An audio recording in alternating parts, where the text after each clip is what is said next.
किती त्रास करून घेणार रे स्वतःला? उगाच मनाला दुसऱ्याने बोललेल्या गोष्टी प्रचंड लावून घेत असतोस आणि मग नकळत त्याच विचारात अडकून पडतोस. हो ना?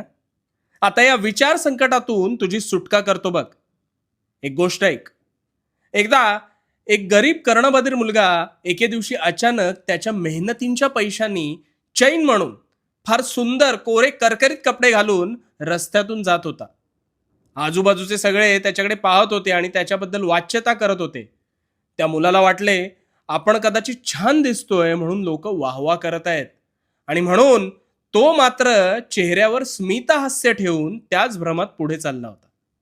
पण खरं तर लोक त्याच्या तोंडावर बोलत होती, अरे याच्याकडे कुठून पैसे आले, कुठेतरी चोरी केली असणार याने, अशी अनेक दूषणं त्याला लावत होते.